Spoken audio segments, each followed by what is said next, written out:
So, on this very auspicious day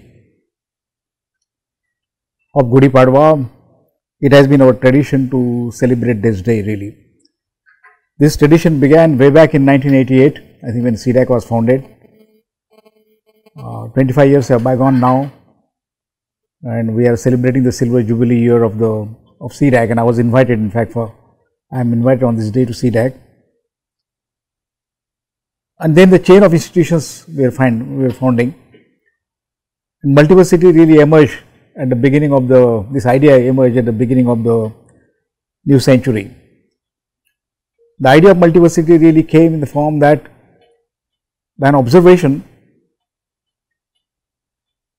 that actually the knowledge of the society is not getting captured in a certain sense, as Professor Thakore has been talking, that there is no relation between actually, there is no, I will not say there is no well understood relationship between education and development.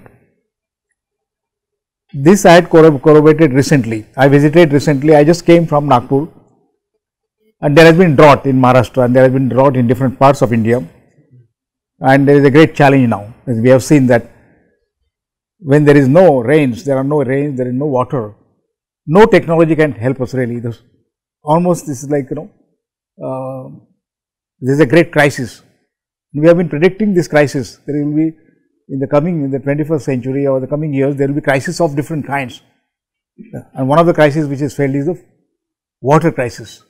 There is a crisis of food. There is a crisis of morals. There is a crisis of terrorism. There is a crisis of whatever can occur in the energy crisis. The several crises are predicted, and particularly the climate change crisis, which is of such a proportion that humans will not be able to grapple with those kind of crises, particularly the climate change crisis which is coming.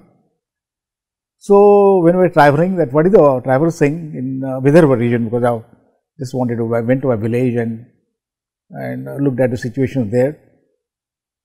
What we found is that even in this crisis, some people were doing agriculture, doing farming,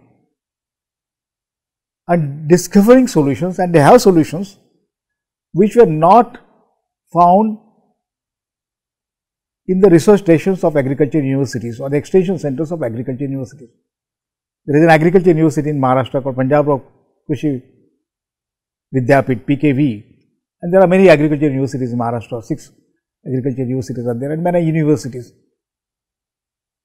Now, in agriculture university, will several researchers with great funding, typically campuses of 2000 to 5000 acres, huge campuses, are not able to show us a field which is sustainable with all the knowledge which exists, with all the international knowledge that exists.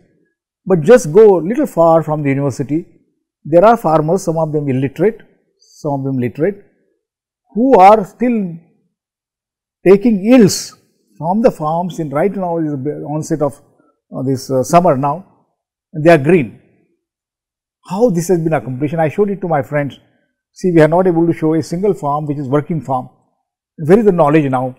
Now, these people, if they come to the university, this one, and they say that show us now in this dry land, there is no, as it the dry spell, show us a sustainable agriculture farm.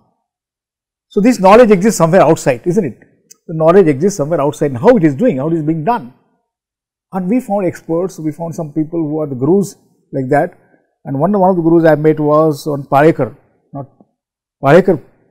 who had done this intensive agriculture earlier, but found that it is no more viable. It was good in the early years, but the soil is eroded, there have been onsets of pests, and intensive pesticides were used, and I think there are harmful effects of that, and he said this is not the way to do it, and he created a different way of doing it.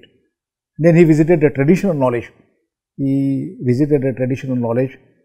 and I don't want to tell the whole story how it has been done exactly. It is based on a simple concept, like it is based on actually cow based sustainable agriculture. Cow is the central thing, Gomata is the central thing like that, and he is using for regaining or regenerating the soil properties which have been eroded over the years.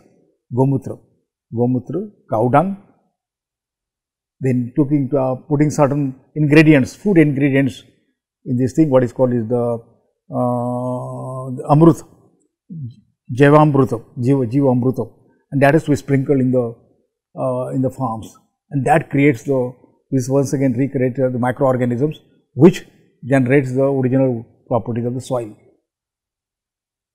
And then it does not require much rains, really does not require. With bare rains it can regenerate and create crops. And he has found different ways of using it. And then you do not have to till the land, you do not have to use the tractors. What is it called is the zero budget agriculture, he called it zero budget spiritual agriculture. This one is called spiritual for different reasons. There is no fertilizers to use, there is no urea, there is no sulphate, there is no this one kind of thing which really I think burdens the farmers with lot of loans. There are no specific seeds, there are no hybrid seeds to be used, there are no GM seeds to be used. So you do not require seeds, you require only traditional seeds, what you eat really, what you have been always cultivating. Do not use any hybrid varieties, do not use any GM varieties. You do not require fertilizers, you do not require chemicals, you do not require pesticides, you do not require costly implements like tractors. You do it in a very simple way, this one. And those yields of these farms are not very significant, but they are more than with all this intensive agriculture. They are not very significant in the sense there is no magic there, but more important is the taste of those things, what you make of the attas and the dals and whatever this rice, and they can last longer. Some of the onions which they have said they have been lasting for two years, just put it, this one if they are dried in the sunlight, they can last for 2 years. So what I found is that a sustainable agriculture has been created, which has been experimented and many farmers were practicing it. This shows us that our original assumption that the gurus sometimes are there. Now today we are, I think there is a Sangeet Kala Academy which is being inaugurated by Lata Mangeshkar. Sangeet Kala Academy is being inaugurated by Lata Mangeshkar today, and there is Asha Bhosle and then there is all of them, Mangeshkar sisters. Now if you ask for that we should provide a position for Lata Mangeshkar in Pune University, Lalit Kala Academy or some department of music, arts and music or liberal arts, she will not get a position because she does not have a degree.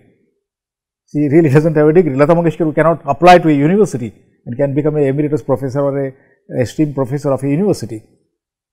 Whether it is same thing for any musician of whom we respect and whom we listen to. Whereas on the other side, if you see any professor, if he can create music, nobody listen to him. On the contrary, like this, there are huge gaps on these issues. I am telling you that knowledge is somewhere else also. I am not saying that knowledge is not in the university. Knowledge is also in the universities, but is also in the society. So these gurus should be regarded. They are really they could be one, and we should create a university where such knowledge exists, where such people are regarded.